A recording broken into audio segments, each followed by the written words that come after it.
नमस्कार, मैं सुबोध कुमार। आप देख रहे हैं खबर नेशनल टाइम्स और इस समय मैं उपस्थित हूँ गाजियाबाद के Holi faith global public school पर। आप देख रहे हैं कि यहाँ पर जो होली फेथ ग्लोबल स्कूल है, यहाँ पर मैं उपस्थित हूँ और आप देख रहे हैं कि सभी बच्चों के यहाँ पर जो पेरेंट्स हैं यहाँ उपस्थित हैं। लेकिन आज सबसे बड़ी बात यह है कि इस स्कूल के सभी बच्चे बाबा साहब के परिनिर्वाण दिवस पर 6 दिसंबर का जो परिनिर्वाण दिवस था उस पर डायरेक्ट बाबा साहब की जो प्रतिमा है बागू के अंदर, बागू जय भीम पार्क में, तो वहाँ पर नमन करने पहुँचे। तो वहीं मैं पूछता हूँ कुछ जो बच्चे के पेरेंट्स हैं, मैं उनसे बात करता हूँ। जी, आपका बच्चा यहीं पढ़ता है? हमारा बच्चा यहीं पर पढ़ता है, पढ़ाई अच्छी होती है, हर चीज़ की सुविधा है। जी। बाबा साहब के बारे में जानते हैं? बाबा साहब के बारे में तो हम उतना पढ़ी लिखी तो है नहीं। जी, मतलब सुना होगा। हाँ, सुना है। बाबा साहब भीमराव अम्बेडकर के विषय में सुना हूँ। बहुत कठिनाई से पढ़ाई लिखाई किए थे, बहुत अच्छे स्तर पर पहुँचे। आज आप कहाँ पे गए थे? अम्बेडकर पार्क में। हाँ? अम्बेडकर पार्क में। अम्बेडकर पार्क, वहाँ पर क्या किया था? वहाँ पे हमने प्रेयर करी थी, प्रेम भगवान की। ओके। आपका नाम क्या है? आपका नाम क्या है? मेरा नाम शुभ्रांशु है। जी। क्या कहाँ पे गए थे आप? हम अम्बेडकर पार्क गए थे। अम्बेडकर पार्क गए थे और तो क्या किया था वहाँ पे जाकर के? हमने वहाँ पे जाके प्रेयर करी थी। प्रेयर करी थी। जी। बाबा साहब के बारे में क्या जानते हैं? बाबा साहब बहुत अच्छे थे और उन्हें पढ़ाई करके देहांत हो गया था, पर उन्होंने हमारे लिए बहुत कुछ करा था। अभी हमारे साथ उपस्थित एक छोटी सी बच्ची है। देखिएगा, बच्चों के जज्बों को एक सलाम करते हैं क्योंकि उनके अगर हौसले, क्योंकि सुना है कि जब हौसले बुलंद होते हैं तभी आगे बढ़ने के रास्ते खुलते हैं। तो हमारे साथ एक छोटी सी बच्ची, क्या नाम है बेटा आपका? माहिराना। जी। तो क्या बनना चाहती हैं? आपके क्या सपने हैं? अभी मुझे बताइए कौन सी क्लास में पढ़ती? हम LKG में। क्या बनना चाहती हो बेटा? IAS officer. IAS ऑफिसर बनना चाहती है। देखो ये जज्बा है। तो अभी आपने इस बच्ची के मुंह से सुना कि IAS ऑफिसर। अगर इसी तरह से हमारे देश में हर बच्चे का यही सपना हो कि कोई IAS ऑफिसर, IPS ऑफिसर, तो हमारा देश सोचिए कहाँ पर जाएगा। और अभी हम उनके जो पेरेंट्स हैं उनसे बात करते हैं कि इस तरह के माँ बाप, अगर हर बच्चे के माँ बाप इसी तरह से हो जाए तो हमारे देश का भविष्य बहुत आगे तक जाएगा। हम बात करते हैं। जी, क्या नाम है आपका? रंजीत राणा। जी सर। सर मैं प्रयास करूँगा, मैं विस्तारा एयरलाइन से ड्राइवर हूँ सर। जी। मैं क्या कहना चाहते हैं इस बच्ची? सर मैं चाहता हूँ कि मेरी बच्ची जो भी प्रयास करना चाहे उसके लिए अवेलेबल सर, अवेलेबल। मैं चाहता हूँ कि जिसकी कामना है IAS बनना, तो IAS के मैं प्रेरणा करता हूँ कि IAS IPS के लिए कोचिंग पहुँचे सर। क्या नाम है आपका? मेरा नाम रानी देवी है। मेरे बच्चे बहुत अच्छी स्कूल में पढ़ते हैं, इंग्लिश मीडियम पढ़ते हैं। इस स्कूल का नाम बहुत अच्छा होना चाहिए, आगे चलना चाहिए और स्कूल के बराबर सबसे ज़्यादा आगे चलता है स्कूल। अगर मैं पढ़ाई को लेकर जानूँ, जैसे बहुत से जैसे स्मार्ट क्लास, बहुत से स्कूल होते हैं जो स्मार्ट क्लास के नाम पर लेते हैं या फिर कुछ इस तरह से, तो अगर मैं और स्कूल को डिफरेंस करूँ तो इस स्कूल में क्या जैसे बच्चों को जो पढ़ाई होती है, लिखाई होती है, तो क्या सही से कराई जाती है? मतलब बच्चे समझ पाते हैं? जी, इस स्कूल में भले ही कम वो है, लेकिन बिल्डिंग कम है, लेकिन पढ़ाई बहुत अच्छी है। और देखो, बिल्डिंग से नहीं हो पाता है, जो बच्चे के अंदर हुनर होना चाहिए, पढ़ना चाहिए बच्चों को, इस स्कूल में है वो। जी। आपने क्या सोच कर इस स्कूल में एडमिशन करवाया? मैंने ये सोच के कराया था, मेरे बच्चे इंग्लिश मीडियम पढ़ते हैं, अच्छे पढ़ते हैं, हर चीज़ से आगे बढ़ते हैं मेरे बच्चे। मेरे साथ उपस्थित हैं स्कूल के प्रिंसिपल अजय बेफसी जी। जी। अजय जी, मुझे बताइए कि आज क्या था जो बच्चों के मतलब को नमन करने गए थे? आज 6 दिसंबर है, बाबा साहब के महापरिनिर्वाण दिवस पर हम कृष्ण नगर बागू गए थे।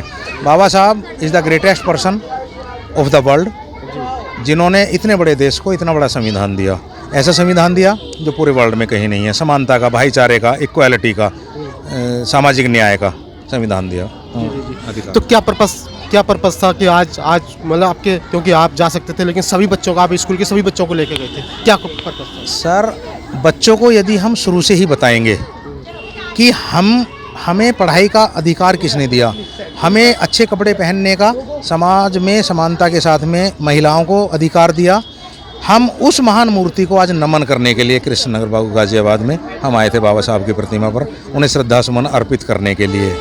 आज उनका 56वां लगभग वो है, महापरिनिर्वाण दिवस है।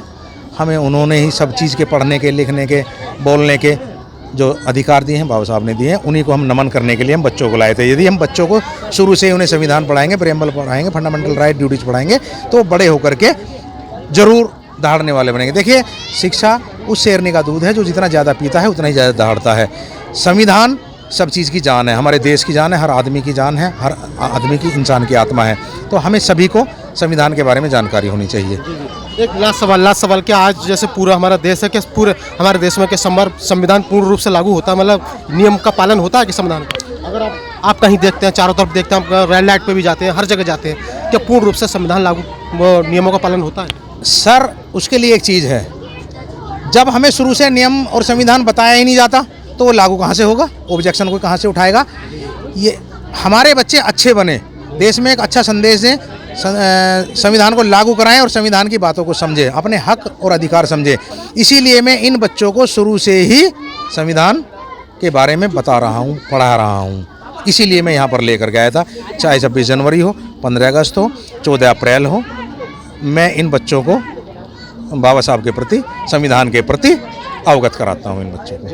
सर, एक लास्ट सवाल और जानना चाहूँगा कि अभी जैसे अभी आपने कहा था कि शिक्षा वह शेरनी का दूध है जो पिएगा वो दहाड़ेगा जी, लेकिन अब मैं जाना चाहता हूँ सुप्रीम कोर्ट की तरफ। सर, एक बयान आया था अभी कि इस देश में ये देश राम के बिना अधूरा है।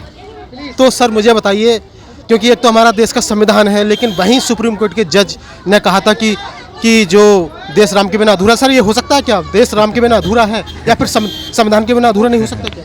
देखिए, हमारा जो देश है इसमें सभी धर्मों के, या फिर उनको नॉलेज नहीं है, उन्हें नॉलेज नहीं है, यही कहा जाएगा, क्योंकि जहाँ हिंदू धर्म नहीं है वहाँ पर भी तो, या कोई धर्म नहीं है वहाँ पर भी तो लोग रहते हैं, है ना। ये तो बात उनकी एक जस्टिस की, ये बात से मैं सहमत नहीं हूँ, ठीक है, उनकी बात से मैं इत्तेफाक नहीं रखता। लेकिन मैं एक चीज़ कहूँगा कि ये देश संविधान के बिना अधूरा है, कोई भी देश अपने संविधान के बिना अधूरा है। मैं, आपने कहा कि वो शेरनी का दूध है, मैं एक छोटे से बच्चे को पकड़ के लाता हूँ, बेटे इधर आओ, अरे बेटे इधर आओ। We, the people of India, having solemnly resolved to constitute India into a sovereign, socialist, secular, democratic republic and to secure to all citizens justice, social, economic and political liberty of thought, expression, belief, faith and worship, equality of status and of opportunity, and to promote among them all fraternity, assuring the dignity of the individual and the unity and integrity of the nation. तो sir, ये वही शेरनी का दूध था जो दहाड़ रही थी, क्योंकि इन्होंने पी रखा है इसलिए दहाड़ रही हैं। और किसी को पकड़ लीजिए, इन बच्ची को पकड़ लीजिए, इसे पकड़ लीजिए, इन्हें पकड़ लीजिए, उन्हें पकड़ लीजिए, आप देखेंगे कि इन बच्चों को शेरनी का असली दूध पिलाया जा रहा है। और असली शेरनी है कॉन्स्टिट्यूशन, असली शेरनी है एजुकेशन।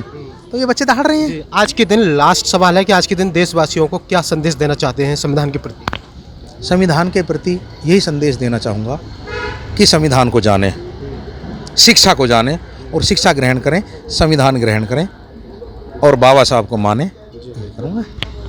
तो अभी आपने देखा हमारी बातचीत हुई थी प्रिंसिपल साहब के साथ हुई थी, और उन्होंने सीधा कहा था क्योंकि ये देश सिर्फ संविधान के बिना अधूरा हो सकता है, अगर मैं किसी दूसरे शब्दों की बात करूं तो उनके बिना अधूरा नहीं हो सकता। तो मैं सुबोध कुमार, खबर नेशनल टाइम्स, धन्यवाद।